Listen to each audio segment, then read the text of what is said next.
Hey, what's up everybody? In this video we're going to be covering database normalization. So this is your fourth video in the 5-series database primer. Essentially my goal here is to kind of give you like a rough overview of everything database design. But naturally you can't learn everything about normalization in just one video.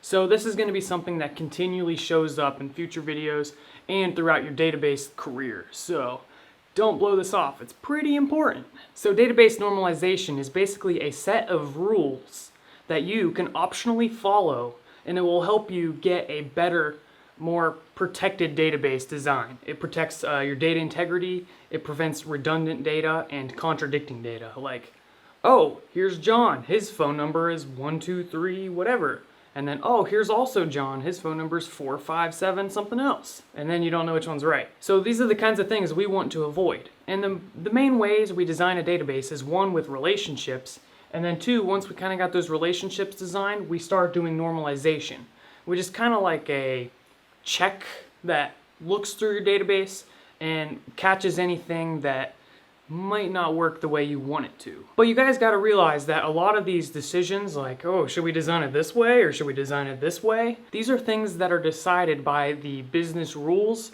your assignment, what you need for the project. You can't always look at a table and say, what's the correct way to design this? Because it depends upon what the requirements are. You can choose on certain things.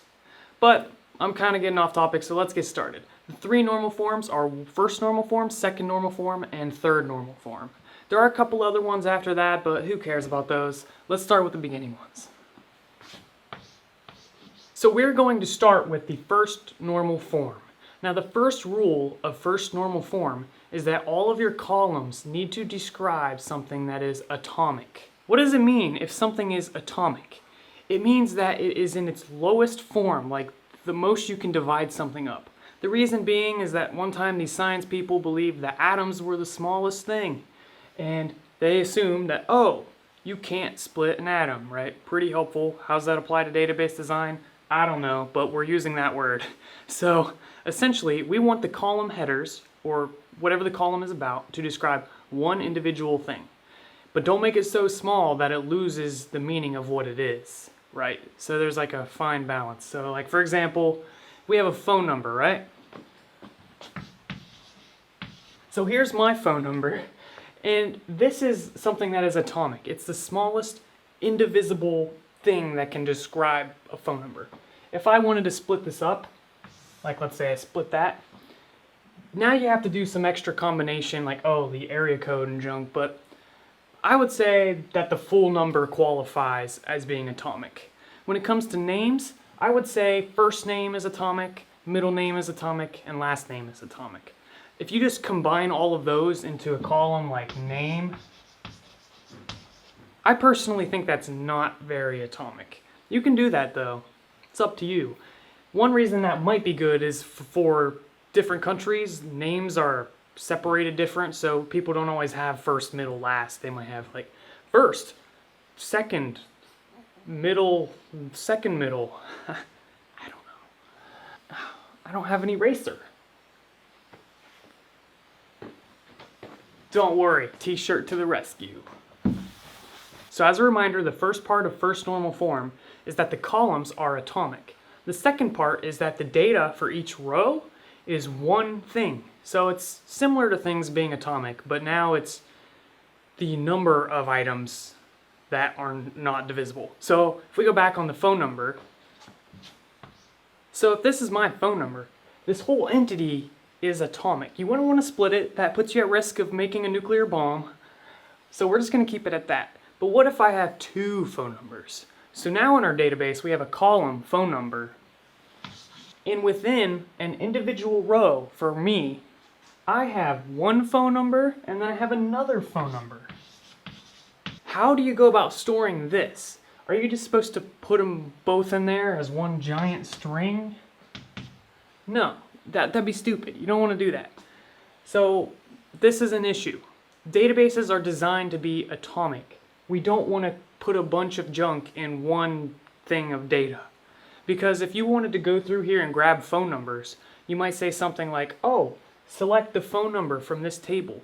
and it returns this, and then you try to like automate a phone calling system or something, this isn't going to work because these are two things. But how do you actually fix this? Whenever you have the situation where you might have multiple entries for one person, you need to create another table.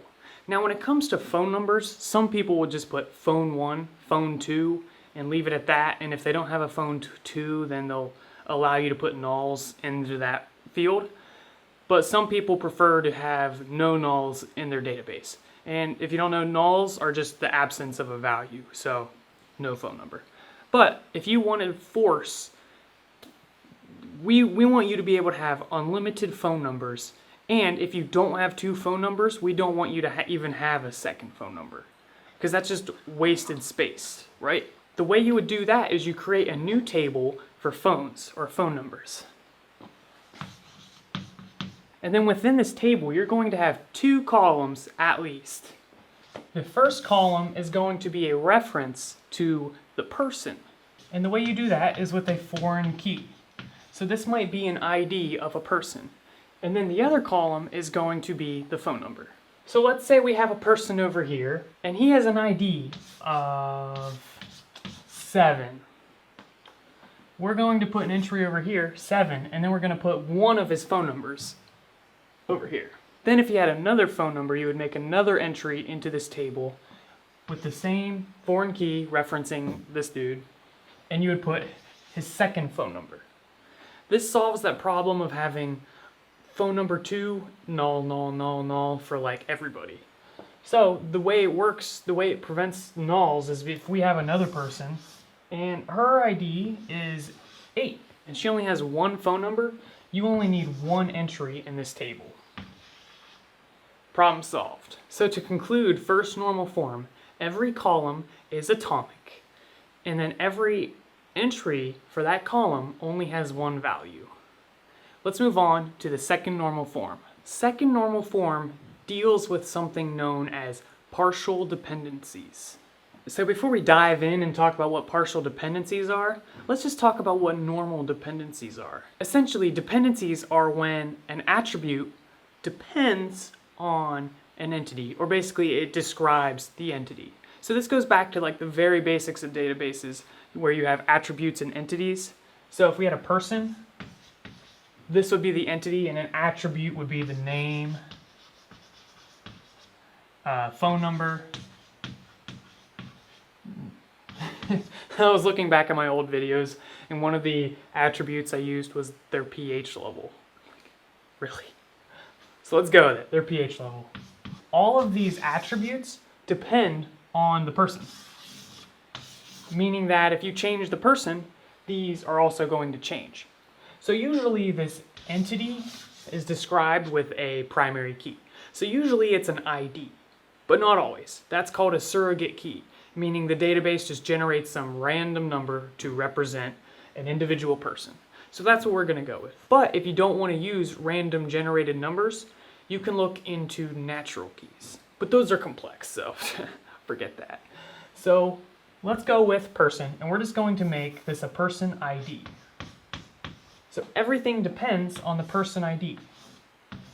That also means that this person's name does not depend on something else. Like an order, this order is placed by a person. So we could say the person with the ID of 46. But this name is kind of unrelated to the order. So you got to be able to tell where a dependency is and where a dependency is not. The easiest way to think about it is usually the columns in a table all depend upon the primary key. But occasionally we run into something known as a partial dependency, which is bad stuff. So we're going to teach you how to get rid of it. So as you may have guessed, partial might imply meaning like part of something. So in order to have a partial dependency, you need to have what's known as either a compound or composite key. Essentially, two keys combined to make one key. The reason that is you can't have a partial dependency if you only have one key, because you can't split that. you'll see what I mean. So we always need a compound or composite key when we are dealing with second normal form. So where do you find such compound or composite keys? One example is when you're designing a many-to-many relationship. The table in the middle, it's known as an intermediary table, it's going to have two primary keys. And the combination of those is going to qualify for something that might have a partial dependency. So let's dive in that a little bit more. So in the previous Oracle video, we talked about books and authors and book authors. And essentially what we did is we set one table as books, one table as authors. Because books and authors are a many-to-many relationship, essentially what we're going to do is split this off into two tables with a one-to-many to a third table and a one-to-many also from this side. So essentially one many-to-many is split into two one-to-manys. Hopefully that makes sense. It's basically this rather than, because this is not a good design for databases. So over here we're going to have books, over here we're going to have authors, and in between we're going to have, you guessed it, book authors. So in this table we're going to have a book ID and an author ID, and the combination of these two need to be unique. For example, if we had the book 47, like the ID 47, and the author 47, and then we had another entry 47, 47, this would be describing the same thing. It'd basically be saying, hey, this guy wrote this book and the same guy wrote the same book. It's redundant, so we don't need that. So essentially we put a, kind of like a, oh, drop my chalk, kind of like this overarching key on both of these. So these as a whole need to be unique. So we could have 47, 43. These don't have to be unique, but both of them together have to be unique. All right, now let's say we have some super meaningful data, like the author's favorite food, because that's relevant. And you're like, I wonder where I'm gonna store this. Yeah, let's put it right here. So we have the author's favorite food here now, but we just introduced a partial dependency because the author's favorite food only depends on one of the two keys that make the overarching key. So it only depends on the author. And the way you can kind of think about that, or basically prove that, is you can change one of these and see if this changes. So if we change the author, the food that that author likes is going to change. Because if we had an entry in this table and it was like, oh, John, he likes tacos. And then we had another one like, oh, Hannah, she likes mac and cheese. We basically looked at the difference from John to Hannah. The food could potentially change. I mean, they could both like the same food, but we're just talking could change.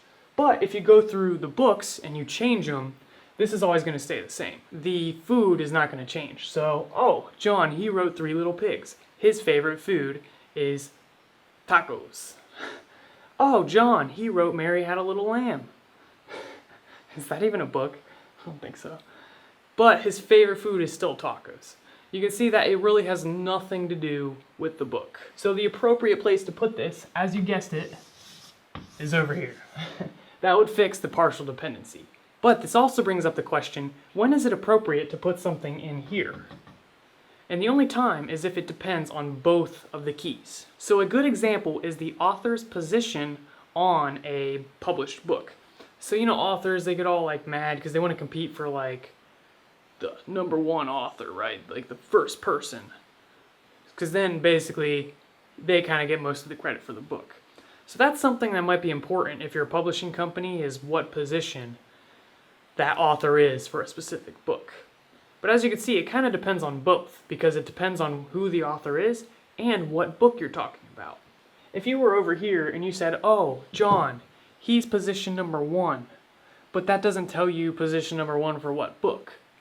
But if you put it over here, you can say, oh, Three Little Pigs, position #1. Doesn't really make sense. But if you go in the middle and you say, oh, John is position #1 on the Three Little Pigs, now it makes sense.